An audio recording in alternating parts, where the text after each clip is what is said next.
25/12/24 പ്രഭാതമുരളി ബാബ്ദാദ മധുബൻ. ബാബു പറയുന്നു, മധുരമായ കുട്ടികളെ, ഓരോ ചുവടിലും ശ്രീമത്ത് അനുസരിച്ച് നടക്കുക. ഇത് തന്നെയാണ് ഹയ്യസ്റ്റ് ചാർട്ട്. ഏത് കുട്ടികൾക്ക് ശ്രീമത്തിനോട് റിഗാർഡ് ഉണ്ടോ, അവർ മുരളി തീർച്ചയായും പഠിക്കും. ചോദ്യം: ഈശ്വരൻ്റെ കുട്ടികളായ നിങ്ങളോട് ഏതൊരു ചോദ്യം ആർക്കും ചോദിക്കുവാൻ സാധിക്കില്ല. ഉത്തരം: കുട്ടികളായ നിങ്ങളോട് നിങ്ങൾ സംതൃപ്തവും സന്തുഷ്ടവുമാണോ എന്ന് ആർക്കും ചോദിക്കുവാൻ സാധിക്കില്ല. കാരണം നിങ്ങൾ പറയുന്നു, നമ്മൾ സദാ സംതൃപ്തമാണ്. അകലെ ബ്രഹ്മത്തിൽ വസിക്കുന്ന ബാബയുടെ ചിന്ത ഉണ്ടായിരുന്നു. ആ ഒന്നിനെ ലഭിച്ചു കഴിഞ്ഞു. പിന്നെ ഏത് കാര്യത്തെക്കുറിച്ചാണ് ചിന്തിക്കേണ്ടത്?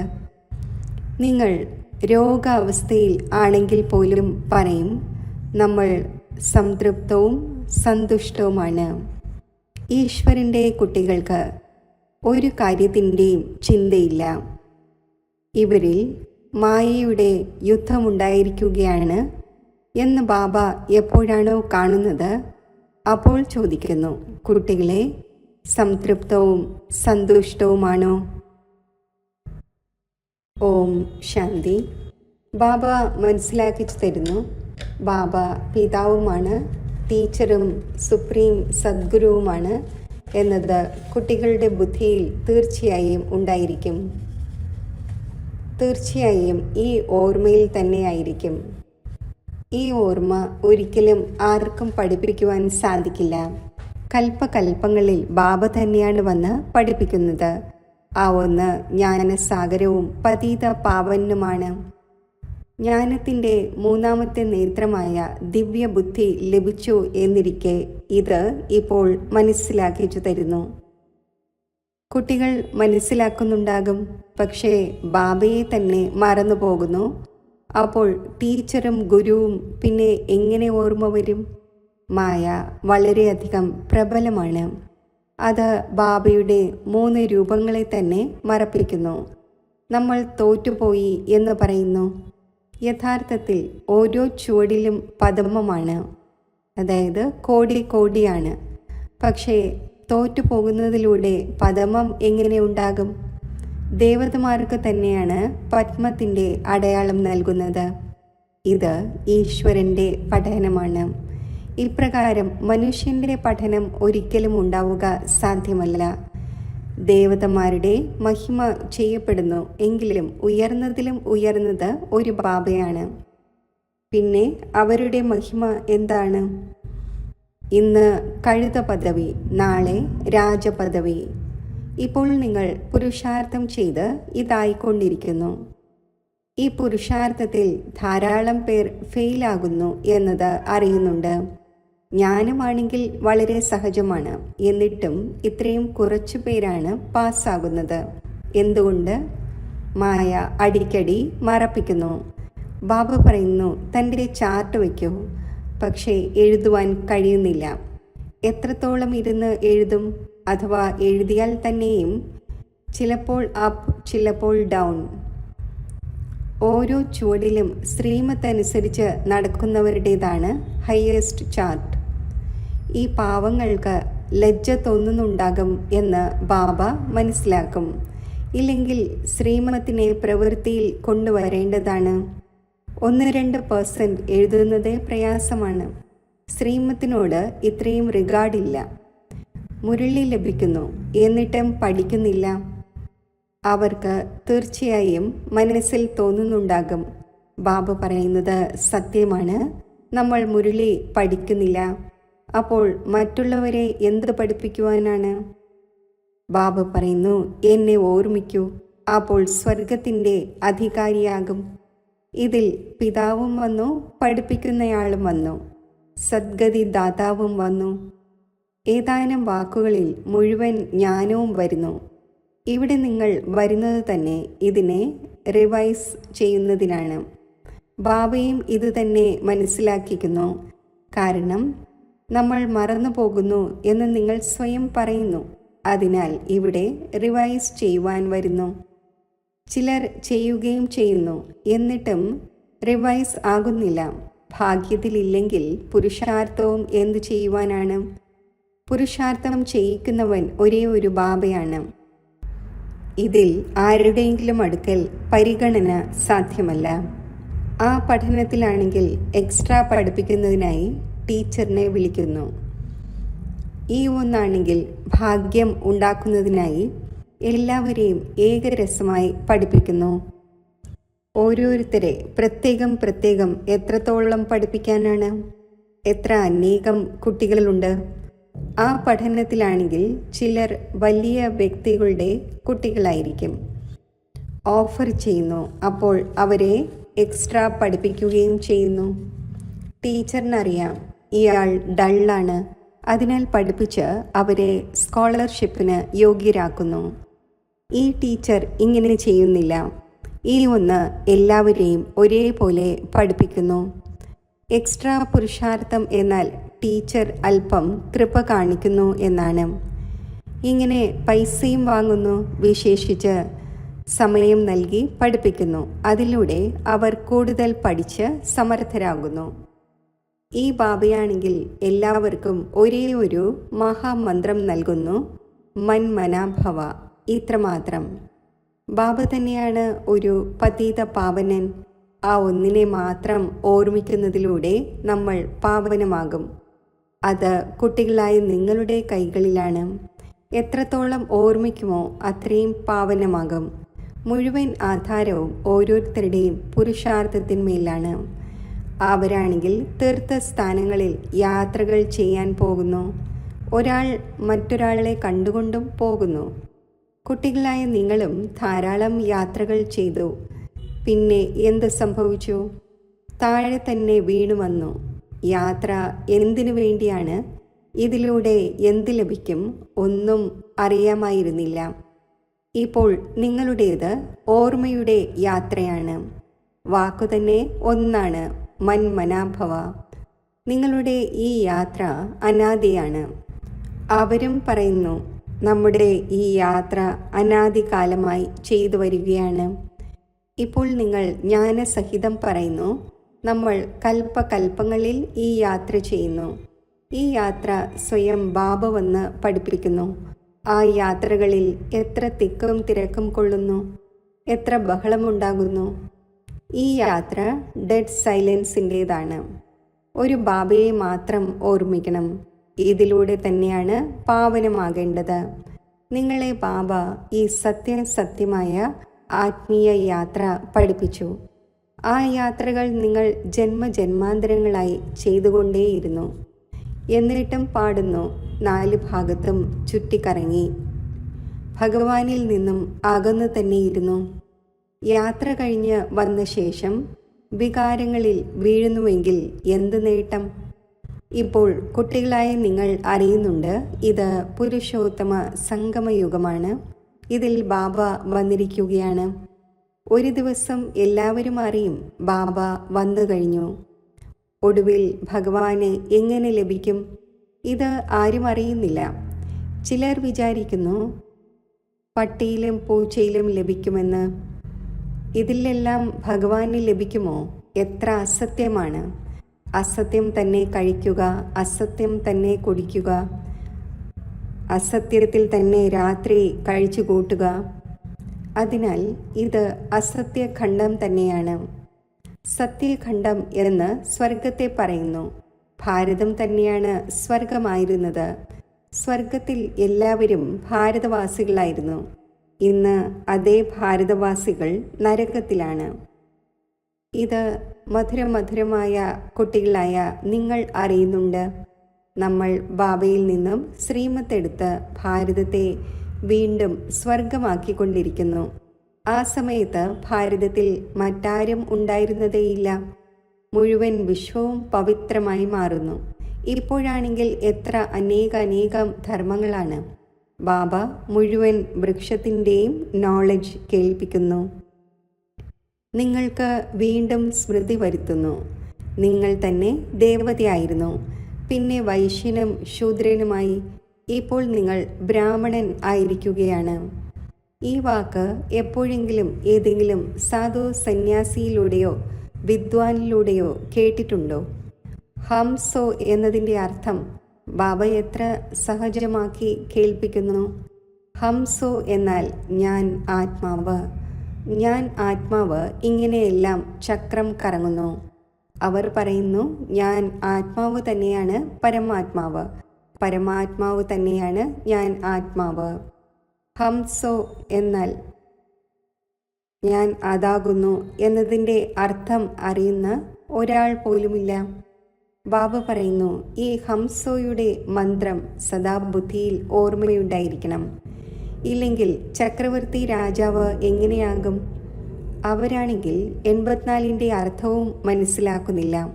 ഭാരതത്തിൻ്റെ തന്നെ ഉത്ഥാനവും പതനവും പാടപ്പെട്ടിട്ടുണ്ട്. സതോ പ്രധാനം, സതോ രജോ തമോ, സൂര്യവംശി ചന്ദ്രവംശി. ഇപ്പോൾ കുട്ടികളായ നിങ്ങൾക്ക് എല്ലാം മനസ്സിലായി. ബീജരൂപമായ ഒരു ബാബയെ തന്നെയാണ് ജ്ഞാനത്തിൻ്റെ സാഗരം എന്ന് പറയുന്നത്. ആ ഒന്ന് ഈ സൃഷ്ടിചക്രത്തിൽ വരുന്നില്ല. നമ്മൾ ആത്മാവ് തന്നെയാണ് പരമാത്മാവാകുന്നത് എന്നൊന്നുമല്ല. അല്ല, ബാബ തനിക്ക് സമാനം നോളജ് ഫുൾ ആക്കുന്നു, തനിക്ക് സമാനം ഗോഡ് ആക്കുന്നില്ല. ഈ കാര്യങ്ങൾ നല്ല രീതിയിൽ മനസ്സിലാക്കേണ്ടത് ആവശ്യമാണ്. അപ്പോൾ മാത്രമേ ബുദ്ധിയിൽ ചക്രം ചലിക്കുകയുള്ളൂ. നിങ്ങൾക്ക് ബുദ്ധി കൊണ്ട് മനസ്സിലാക്കുവാൻ സാധിക്കും നമ്മൾ എങ്ങനെയാണ് 84ൻ്റെ ചക്രത്തിൽ വരുന്നത്. ഇതിൽ സമയം, വർണ്ണം, വംശാവലി എല്ലാം ഉൾപ്പെടുന്നു. ഈ നോളജിലൂടെ തന്നെയാണ് ഉയർന്നതിലും ഉയർന്നതാകുന്നത്. നോളജ് ഉണ്ടായിരിക്കുമെങ്കിൽ മറ്റുള്ളവർക്കും നൽകും. ആ സ്കൂളുകളിൽ പരീക്ഷയാകുമ്പോൾ പേപ്പറും മറ്റും ഫിൽ ചെയ്യിക്കുന്നു. പേപ്പർ വിദേശത്ത് നിന്നും വരുന്നു. ആര് വിദേശത്ത് പഠിക്കുന്നവരായിരിക്കുമോ അവരുടെ കാര്യത്തിൽ പരിശോധന നടത്തുന്നുണ്ടാകുന്ന ഏതെങ്കിലും വലിയ എഡ്യൂക്കേഷൻ മിനിസ്റ്ററോ മറ്റോ ഉണ്ടായിരിക്കും. ഇവിടെ നിങ്ങളുടെ പേപ്പേഴ്സിൻ്റെ പരിശോധന ആര് നടത്തും? നിങ്ങൾ സ്വയം തന്നെ നടത്തും. സ്വയം എന്ത് വേണമോ അതാകൂ. പഠിച്ച് ഏതൊരു പദവി ബാബയിൽ നിന്നും ആഗ്രഹിക്കുന്നുവോ അത് നേടിയെടുക്കൂ. എത്രത്തോളം ബാബയെ ഓർമ്മിക്കുമോ, മറ്റുള്ളവരുടെ സർവീസ് ചെയ്യുമോ, അത്രയും തന്നെ ഫലം ലഭിക്കും. അവർക്ക് സർവീസ് ചെയ്യുന്നതിൻ്റെ ചിന്തയുണ്ടായിരിക്കും. രാജധാനി സ്ഥാപിതമായി കൊണ്ടിരിക്കുകയാണ്, അപ്പോൾ പ്രജയും വേണമല്ലോ. അവിടെ മന്ത്രിയുടെയോ മറ്റോ ആവശ്യമില്ല. ഇവിടെയാണെങ്കിൽ എപ്പോഴാണോ ബുദ്ധി കുറയുന്നത് അപ്പോൾ മന്ത്രിയുടെ ആവശ്യം ഉണ്ടാകുന്നു. ഇവിടെ ബാബയുടെ അടുക്കലും നിർദ്ദേശമെടുക്കാൻ വരുന്നു. ബാബ, പൈസയുണ്ട്, എന്ത് ചെയ്യട്ടെ? തൊഴിൽ എങ്ങനെ ചെയ്യണം? ബാബ പറയുന്നു, ഈ ലോകത്തിലെ തൊഴിലിൻ്റെ മറ്റും കാര്യം ഇവിടെ കൊണ്ടുവരരുത്. പിന്നെ ആരെങ്കിലും നിരാശമാവുകയാണെങ്കിൽ ഒരൽപ്പം ധൈര്യം പകരുന്നതിനായി പറഞ്ഞു കൊടുക്കുന്നു. എന്നാൽ ഇത് എൻ്റെ ജോലിയല്ല. എൻ്റെ ജോലിയാണ് നിങ്ങളെ പതീതത്തിൽ നിന്നും പാവനമാക്കി വിശ്വത്തിൻ്റെ അധികാരിയാക്കുന്നതിൻ്റേത്. നിങ്ങൾക്ക് ബാബയിൽ നിന്നും ശ്രീമത്ത് സദാ എടുത്തുകൊണ്ടിരിക്കണം. ഇപ്പോഴാണെങ്കിൽ എല്ലാവരുടേതും ആസുരീയ മതമാണ്. അവിടെയാണെങ്കിൽ സുഖധാമമാണ്. അവിടെ ഒരിക്കലും സംതൃപ്തവും സന്തുഷ്ടവുമാണോ, ആരോഗ്യം ശരിയാണോ എന്ന് ചോദിക്കുകയില്ല. ഈ വാക്ക് ഇവിടെ തന്നെയാണ് ചോദിക്കപ്പെടുന്നത്. അവിടെ ഈ വാക്കേ ഇല്ല. ദുഃഖധാമത്തിൻ്റെ ഏതെങ്കിലും വാക്കേ ഇല്ല. എന്നാൽ ബാബ അറിയുന്നുണ്ട്, കുട്ടികളിൽ മായയുടെ പ്രവേശനം ഉണ്ടാകുന്നത് കാരണം ബാബയ്ക്ക് ചോദിക്കുവാനാകും, ശരിയായിരിക്കുന്നോ, സംതൃപ്തവും സന്തുഷ്ടവുമാണോ? മനുഷ്യർക്ക് ഇവിടുത്തെ വാക്കുകൾ മനസ്സിലാക്കാൻ സാധിക്കില്ല. ഏതെങ്കിലും മനുഷ്യൻ ചോദിക്കുകയാണെങ്കിൽ പറയാൻ സാധിക്കും, നമ്മൾ ഈശ്വരൻ്റെ കുട്ടികളാണ്. നമ്മളോട് എന്ത് ക്ഷേമാന്വേഷണമാണ് ചോദിക്കുന്നത്? അകലെ ബ്രഹ്മത്തിൽ വസിക്കുന്ന ബാബയുടെ ചിന്തയുണ്ടായിരുന്നു. ഇപ്പോൾ ആ ഒന്നിനെ ലഭിച്ചു കഴിഞ്ഞു. ഇപ്പോൾ എന്ത് ചിന്തയാണുള്ളത്? ഇത് എപ്പോഴും ഓർമ്മയുണ്ടായിരിക്കണം. നമ്മൾ ആരുടെ കുട്ടികളാണ്? ഈ ജ്ഞാനവും ബുദ്ധിയിലുണ്ട്. എപ്പോഴാണോ നമ്മൾ പാവനമായി മാറുന്നത്, പിന്നെ യുദ്ധം ആരംഭിക്കും. നിങ്ങളോട് തീർച്ചയായും ചോദിക്കും. നിങ്ങൾ പറയും, നമ്മൾ സദാ സംതൃപ്തമാണ്. രോഗാവസ്ഥയിലാണെങ്കിൽ പോലും സംതൃപ്തമാണ്. ബാബയുടെ ഓർമ്മയിലാണെങ്കിൽ സ്വർഗത്തേക്കാളും കൂടുതൽ ഇവിടെ സംതൃപ്തമാണ്. സ്വർഗത്തിൻ്റെ ചക്രവർത്തി പദം നൽകുന്ന ബാബയെ ലഭിച്ചു എന്നിരിക്കെ നമ്മളെ എത്ര യോഗ്യമാക്കുന്നു. പിന്നെ നമുക്ക് എന്ത് ചിന്തയാണുള്ളത്? ഈശ്വരൻ്റെ കുട്ടികൾക്ക് ഏത് വസ്തുവിൻ്റെ ചിന്തയാണ്? അവിടെ ദേവതമാർക്കും ചിന്തയില്ല. ദേവതമാരേക്കാൾ മുകളിലാണ് ഈശ്വരൻ. അപ്പോൾ ഈശ്വരൻ്റെ കുട്ടികൾക്ക് എന്ത് ചിന്ത ഉണ്ടാകുവാനാണ്? ബാബ നമ്മളെ പഠിപ്പിച്ചുകൊണ്ടിരിക്കുന്നു. ബാബ നമ്മുടെ ടീച്ചറും സദ്ഗുരുവുമാണ്. ബാബ നമ്മുടെ മേൽ കിരീടം വയ്ക്കുന്നു. ഇതിനെ ഇംഗ്ലീഷിൽ ക്രൗൺ പ്രിൻസ് എന്ന് പറയുന്നു. പിതാവിൻ്റെ കിരീടം പുത്രൻ ധരിക്കുമല്ലോ. നിങ്ങൾ മനസ്സിലാക്കുന്നുണ്ട്, സത്യയുഗത്തിൽ സുഖം തന്നെ സുഖമാണ്. പ്രാക്ടിക്കലിൽ ആ സുഖം നേടുന്നത് അവിടെ പോകുമ്പോഴാണ്. അത് നിങ്ങൾക്കേ അറിയൂ. സത്യയുഗത്തിൽ എന്തുണ്ടാകും? ഈ ശരീരം ഉപേക്ഷിച്ച് നമ്മൾ എവിടെ പോകും? ഇപ്പോൾ നിങ്ങളെ പ്രാക്ടിക്കലിൽ ബാബ പഠിപ്പിച്ചുകൊണ്ടിരിക്കുന്നു. നിങ്ങൾ അറിയുന്നുണ്ട്, നമ്മൾ സത്യസത്യമായി സ്വർഗത്തിൽ പോകുന്നു. അവർ ഇന്നയാൾ സ്വർഗത്തിൽ പോയി എന്ന് പറയുന്നു. പക്ഷേ സ്വർഗവും നരകവും എന്ന് ഏതിനെയാണ് പറയുന്നത് എന്ന് അവർക്കറിയില്ല. കൽപ്പത്തിൻ്റെ ആയുസ് തന്നെ ലക്ഷക്കണക്കിന് വർഷങ്ങൾ എന്നെഴുതിയിരിക്കുന്നു. ജന്മജന്മാന്തരങ്ങളായി ഈ ജ്ഞാനം കേട്ട് വീണു വന്നു. ഇപ്പോൾ നിങ്ങളുടെ ബുദ്ധിയിലുണ്ട്, നമ്മൾ എവിടെ നിന്നും എവിടെ വന്ന് വീണിരിക്കുകയാണ്. സത്യയുഗം മുതൽ വീണ് തന്നെ വന്നു. ഇപ്പോൾ നമ്മൾ ഈ പുരുഷോത്തമ സംഗമയുഗത്തിൽ എത്തിയിരിക്കുന്നു. കൽപ്പകൽപ്പങ്ങളിൽ ബാബ പഠിപ്പിക്കുവാൻ വരുന്നു. ബാബയുടെ അടുക്കൽ നിങ്ങൾ വസിക്കുന്നുവല്ലോ. ഈ ഒന്ന് നമ്മുടെ സത്യസത്യമായ സദ്ഗുരുവാണ്.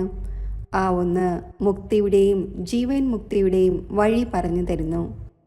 ഏതുപോലെ ഈ ബാബയും പഠിക്കുന്നുവോ, അതേപോലെ ഇദ്ദേഹത്തെ കണ്ട് കുട്ടികളായ നിങ്ങളും പഠിക്കുന്നു. ഓരോ ചുവടിലും ജാഗ്രത വയ്ക്കേണ്ടതുണ്ട്. മനസ്സ വാച കർമ്മണ വളരെ ശുദ്ധമായിരിക്കണം. ഉള്ളിൽ ഏതെങ്കിലും മലിനത ഉണ്ടായിരിക്കരുത്. ബാബയെ അടിക്കടി കുട്ടികൾ മറന്നു പോകുന്നു. ബാബയെ മറക്കുന്നതിലൂടെ ബാബയുടെ ശിക്ഷണവും മറന്നു പോകുന്നു. നമ്മൾ സ്റ്റുഡൻ്റാണ് എന്നതും മറന്നു പോകുന്നു. വളരെ സഹജമാണ്. ബാബയുടെ ഓർമ്മയിൽ തന്നെയാണ് അതിശയം. ഇങ്ങനെയുള്ള അതിശയം മറ്റൊരു പിതാവിനും പഠിപ്പിക്കാൻ സാധിക്കില്ല.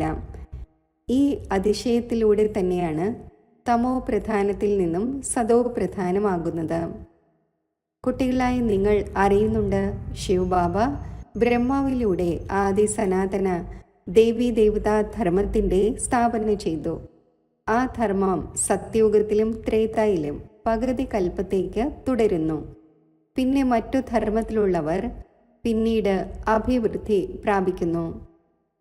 ഏതുപോലെ ക്രൈസ്റ്റ് വന്നു. ആദ്യം വളരെ കുറച്ചുപേരേ ഉണ്ടായിരുന്നുള്ളൂ. ധാരാളം പേർ ആകുമ്പോൾ മാത്രമേ രാജ്യം ഭരിക്കാൻ സാധിക്കൂ. ക്രിസ്ത്യൻ ധർമ്മം ഇപ്പോൾ വരെയുമുണ്ട്, അഭിവൃദ്ധിയും ഉണ്ടായിക്കൊണ്ടിരിക്കുന്നു. ക്രൈസ്റ്റിലൂടെ നമ്മൾ ക്രിസ്ത്യൻസ് ആയിരിക്കുന്നു എന്ന് അവർ അറിയുന്നുണ്ട്. ഇന്നേക്ക് 2000 വർഷം മുമ്പ് ക്രൈസ്റ്റ് വന്നിരുന്നു. ഇപ്പോൾ അഭിവൃദ്ധി ഉണ്ടായിക്കൊണ്ടിരിക്കുന്നു. ക്രിസ്ത്യൻസ് പറയും നമ്മൾ ക്രൈസ്റ്റിൻ്റേതാണ്. ആദ്യം ഒരു ക്രൈസ്റ്റ് വന്നു, പിന്നെ അവരുടെ ധർമ്മം സ്ഥാപിതമാകുന്നു, അഭിവൃദ്ധി ഉണ്ടായിക്കൊണ്ടിരിക്കുന്നു.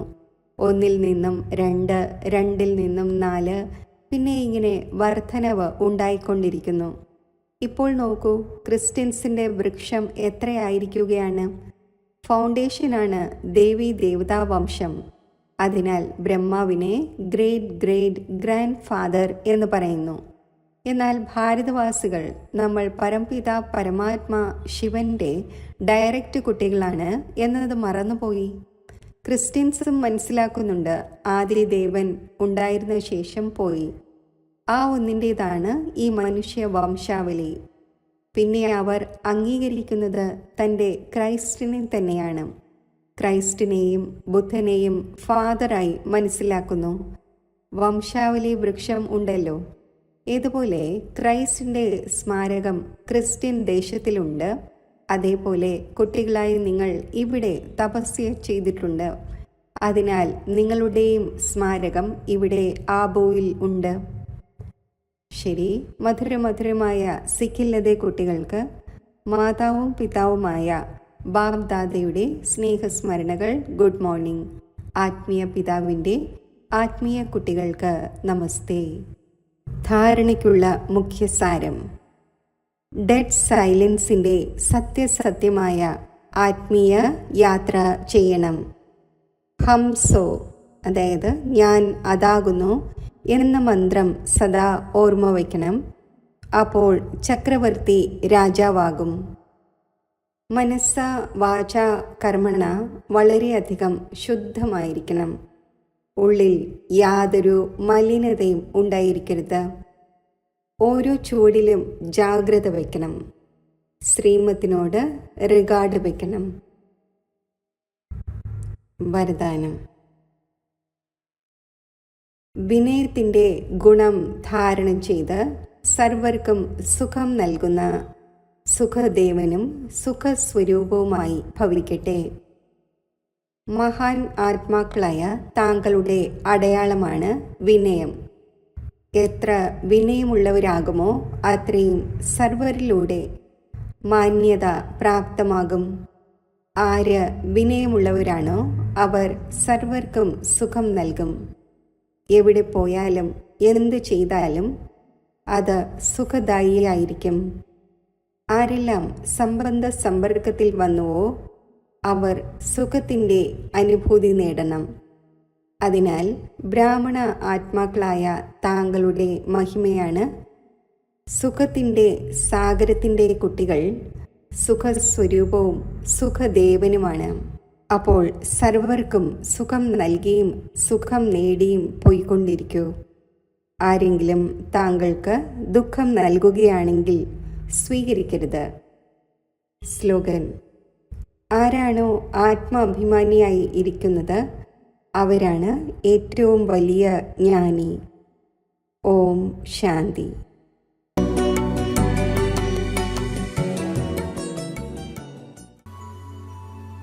പരമധാമത്തിൽ സർവശക്തിവാനായ ബാബയുടെ സമീപത്ത് സ്ഥിതി ചെയ്യുമ്പോൾ എൻ്റെ സ്ഥിതി ശക്തിശാലിയാകുന്നു.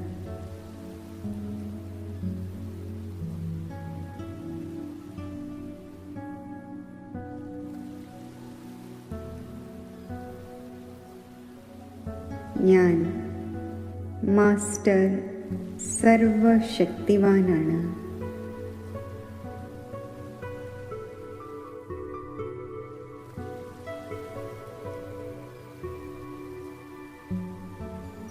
പരമധാമത്തിൽ ഈ ഉയർന്ന സ്ഥിതിയിലിരുന്ന്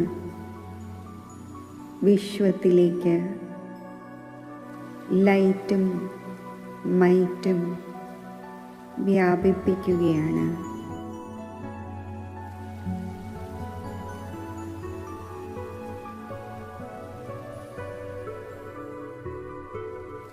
പല പല സമസ്യകളുടെ ബന്ധനത്തിൽ അവയുടെ വിഘ്നങ്ങളിൽ കുടുങ്ങിക്കിടക്കുന്ന ആത്മാക്കൾക്ക് സഹയോഗം നൽകുന്നതിനു വേണ്ടി ഞാൻ എൻ്റെ അന്തർവാഹക ശരീരത്തിലൂടെ ഈ വിശ്വത്തിലേക്ക് സഞ്ചരിക്കുകയാണ്.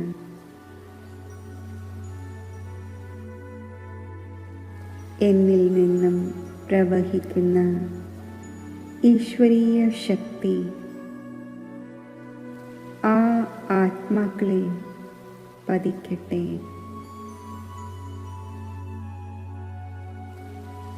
അവരുടെ സമസ്യകൾ പരിഹരിക്കപ്പെടട്ടെ.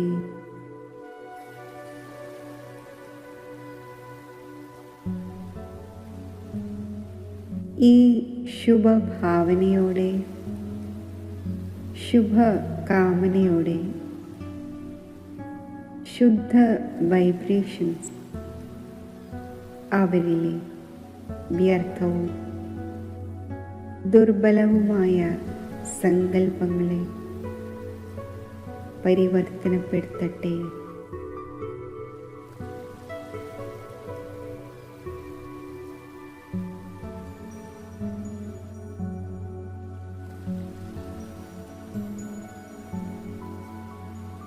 ഈ ശുദ്ധ വൈബ്രേഷൻ അവരിൽ പതിക്കുമ്പോൾ അവർക്ക് ശ്രേഷ്ഠ ആത്മാവാകണമെന്നുള്ള ഒരു അലൗകിക പ്രേരണ അവരുടെ ഉള്ളിൽ നിന്നും ഉണർന്നു വരികയാണ്.